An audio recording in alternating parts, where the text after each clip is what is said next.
Halo Gitaler, selamat datang kembali di channel Hobi Gitar.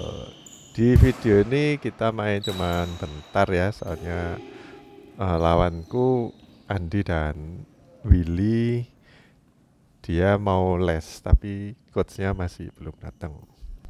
Nah di video kali ini aku kasih judul klub cedera ini dan itu. Jadi temanku atau partnerku yang namanya Dito itu dia beberapa hari yang lalu kena ankle. Jadi katanya sih waktu mau ngambil bola sama partnernya ditabrak, badannya ditabrak. Jadi posisi kakinya nggak benar, makanya kena ankle. Tahu ya ankle ya itu buat gelangan kaki.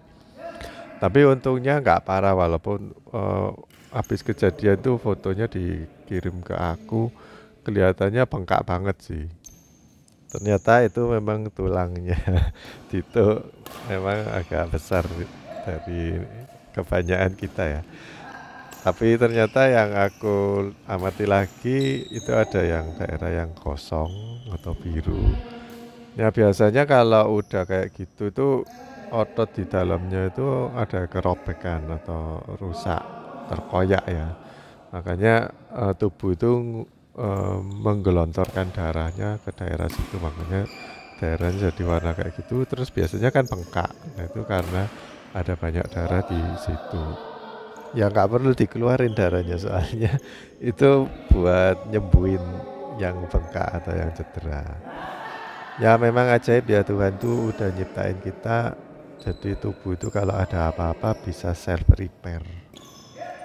Ya tentu seiring dengan bertambahnya teknologi kita punya obat-obatan untuk membantu ya, paling enggak untuk meredakan rasa nyeri walaupun enggak menyembuhkan ya. Karena videonya cuma satu game aja, jadi aku langsung aja ke inti pembahasan ya. Kalau kita mengalami cedera, boleh nggak kita maksa untuk main? Maksudnya masih tetap main. Kemarin tuh Dito sempat ditanyai teman-teman waktu di grup, apa bisa main? Katanya bisa, mungkin agak pelan-pelan gitu, nggak apa-apa. Kalau menurutku pribadi, kalau terlalu parah ya kita sendiri yang tahu ya. Kalau teman-teman mungkin cuma ngelihat fotonya, tapi nggak merasakan sakitnya. Tapi kalau Dito sendiri kan dia yang tahu tubuhnya itu bisa, maksudnya kakinya itu bisa buat lari atau enggak, sakitnya itu seberapa dari level 1 sampai 10, dan dia harus bisa ini sih mengontrol emosi atau mengontrol diri, eh, mau main atau enggak. Kalau terlalu parah kita sampai jalan aja kesulitan, apalagi lari-lari. Nah kalau kita main tapi nggak mau lari-lari, cuman di depan aja, eh, ya tergantung ini kesepakatan sama bolomu. Bolomu mau nggak cover kamu kalau kamu cederanya parah. Kadang-kadang kalau kita lihat atlet ya, waktu ada yang cedera terus nggak bisa jalan, ya otomatis harus menyelesaikan pertandingan, kalau enggak kan didenda ya. Jadi dia ditaruh di depan, terus boloi cover di belakang ya sampai gamenya selesai. Tapi ya pasti kalah lah, soalnya itu walaupun lawan tuh nggak niatan ngincer, pasti banyak bolong-bolongnya lapangannya, soalnya daerahnya nggak tercover dengan baik.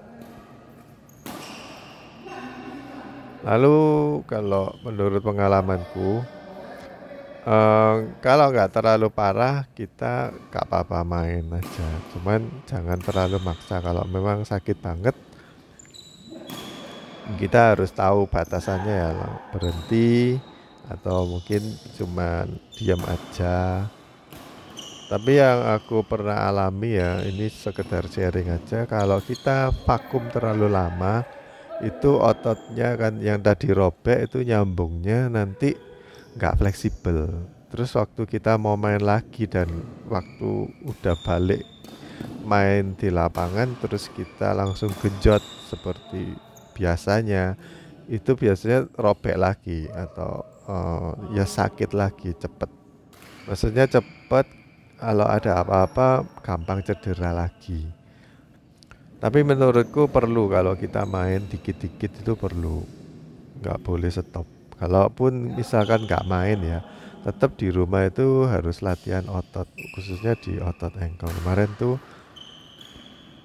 aku sempat ajarin Dito untuk berdiri jinjit, tapi di pojokan kayak misalkan ujungnya pintu kamar mandi atau mungkin di tangga kecil gitu. Atau kalau nggak punya ya pakai balok kayu gitu mungkin bisa sih. Selain itu juga kita harus latihan stabilitas ya. Jadi pakai alat itu namanya balance board.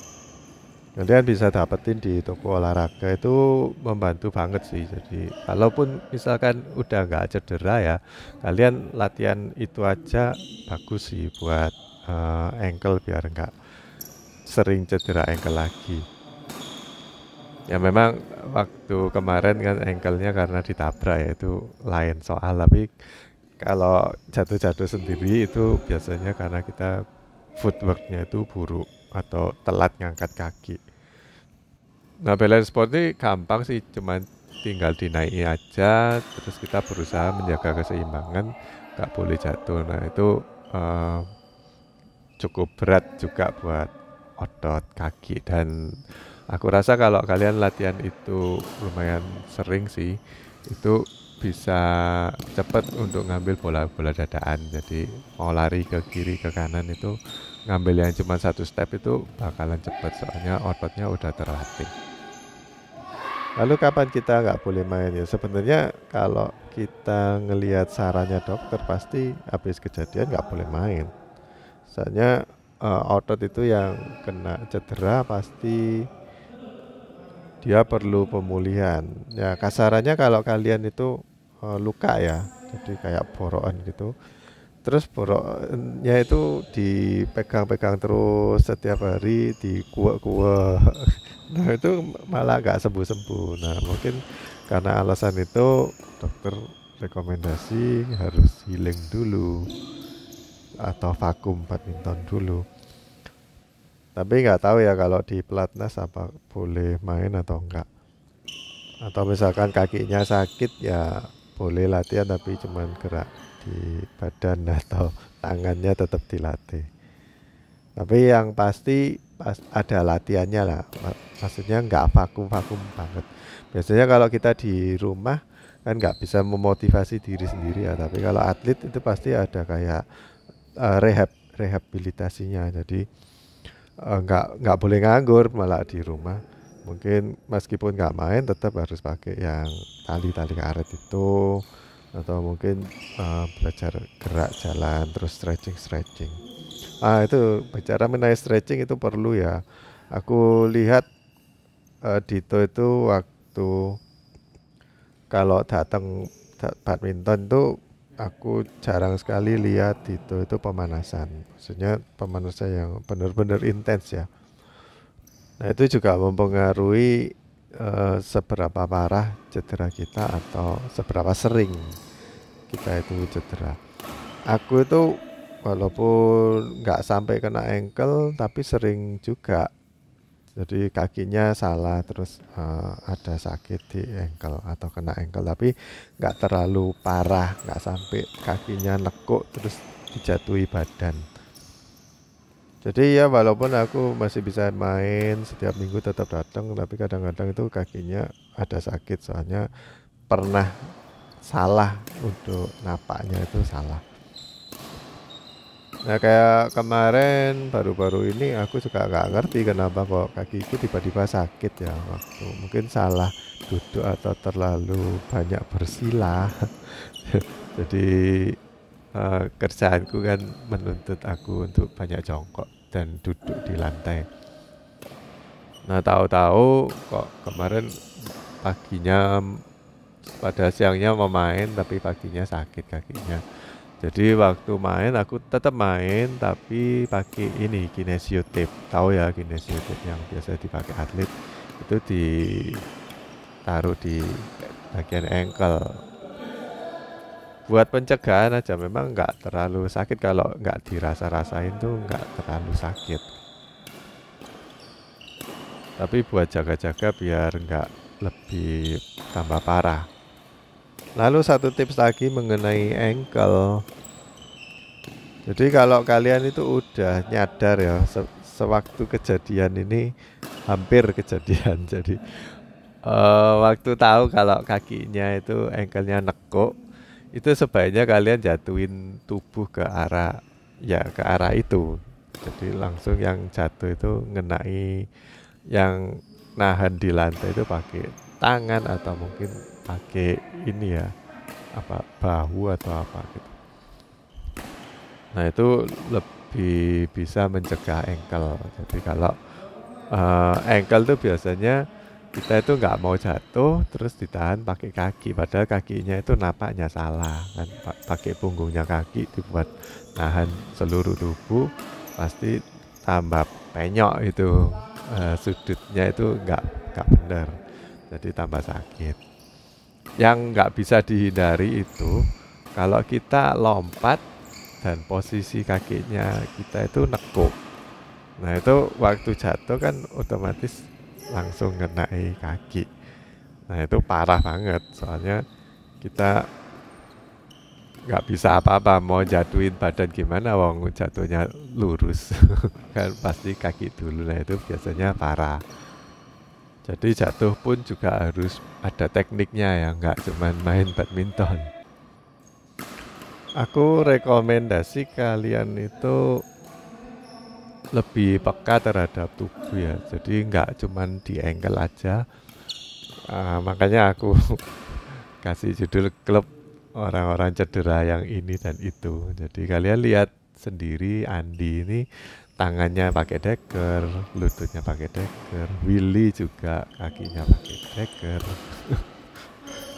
Aku dulu juga pakai deker, tapi sekarang enggak. Soalnya nanti ketergantungan pakai deker. Jadi mending memperbaiki teknik-teknik footwork. Dan mungkin kayak pukulan-pukulan itu kita harus perbaiki juga teknik yang benar ya. Yang benar tuh ya yang nggak bikin kita cedera.